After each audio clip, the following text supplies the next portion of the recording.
আমি এখানে দিয়ে দিচ্ছি সরষের তেল। যে যেমন তেল খাবে সেই অনুযায়ী তেলটা দেবে।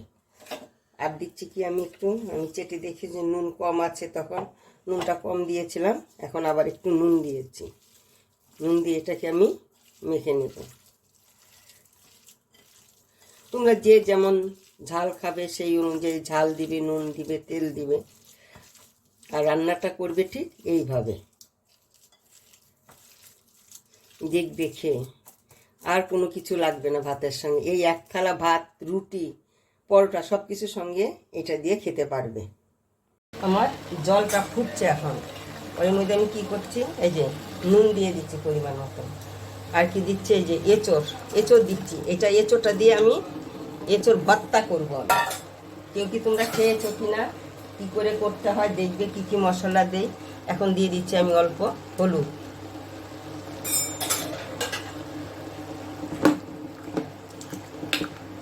এখন এটাকে আমি সিদ্ধ হতে দিচ্ছি।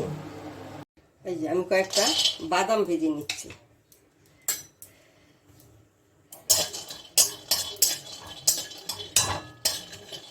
এই যে আমার ভাজাটা হয়ে গেছে। এই বাদামটা আমি এখন এটাকে নামিয়ে নেব। এখন আমি এই যে পোস্তটাকে আমি ভেজে নিচ্ছি।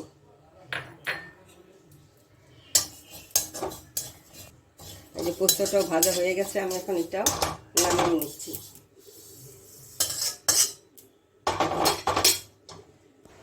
এখন এখানে আমি সরষের তেল দিচ্ছি। সরষের তেল দিয়েই করব। আমি এখন এখানে আমি দিয়ে দিচ্ছি পেঁয়াজ।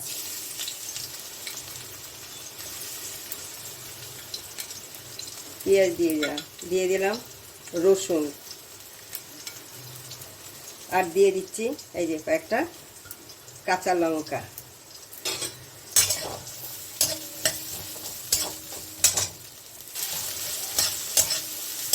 এটাকে আমি কিছুটা ভেজে নেব। এই রান্নাটা আমি সরষের তেলেই করব, এই জন্য আমি সরষের তেল দিয়েছি। এটা আমার ভাজা হয়ে গেছে, এটাকে আমি নামিয়ে নেব।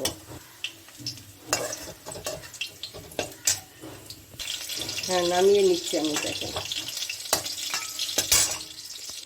এখন আমি দুটো শুকনো লঙ্কা ভেজে নিচ্ছি।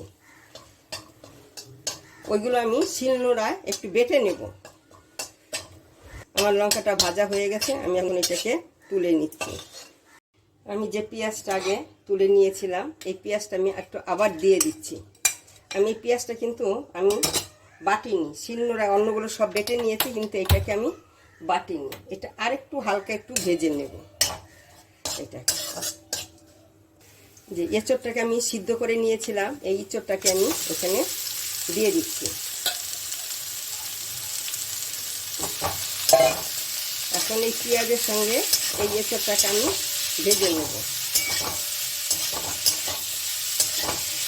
যখন সিদ্ধ করি তখন আমি হালকা একটু নুন দিয়েছিলাম। এখন এখানে আমি আর অল্প একটু নুন দিই, যদি দরকার হয় আমি পরে দেব, কিন্তু এখন আমি আর দেব না। এই যে অল্প একটু নুন দিয়ে দিলাম।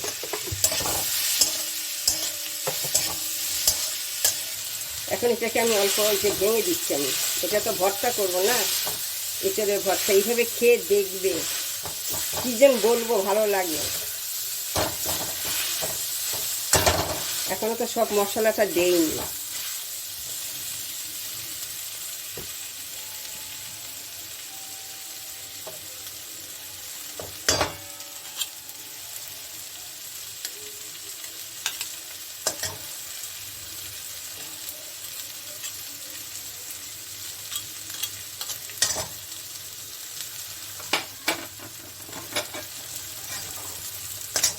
এখন আমি যে মশলাটাকে ভেজে রেখেছিলাম, ওই মশলাটাকে আমি এখন এখানে দিয়ে দিলাম।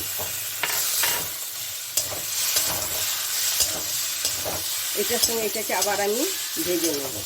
এখন এর মধ্যে দিয়ে দিচ্ছি আমি যে বাদামটা ভেজে রেখেছিলাম, এই বাদামটাকে যে গুঁড়ো আমি ঠিক পেস্ট করিনি। আমি এই গুঁড়োটাই দাঁতে পড়লে না ভালো লাগে। তারপরে আমি দিয়ে দিচ্ছি কি, এই যে একটু টক টক হবে, একটু লেবু দিয়ে দিচ্ছি। পুরো একটা লেবু আমি দিচ্ছি।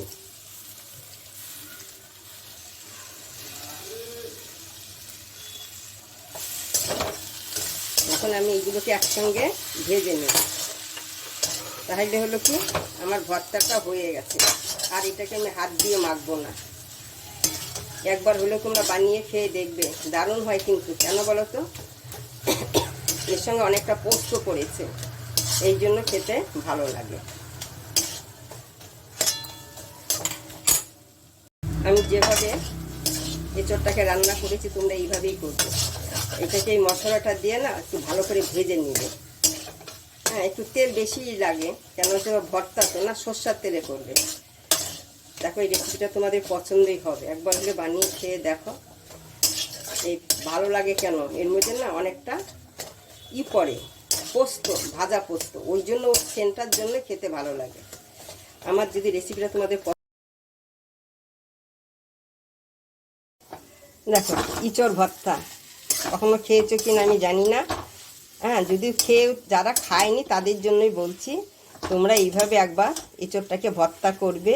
কিন্তু এই চোর হলে কি হবে, এখন একটু না পোক্ত হয়ে গেছে। হ্যাঁ, তখন আমি করতে পারিনি, একটু ঝামেলায় ছিলাম, তাই এখন আমি করেছি। আমি যেভাবে করেছি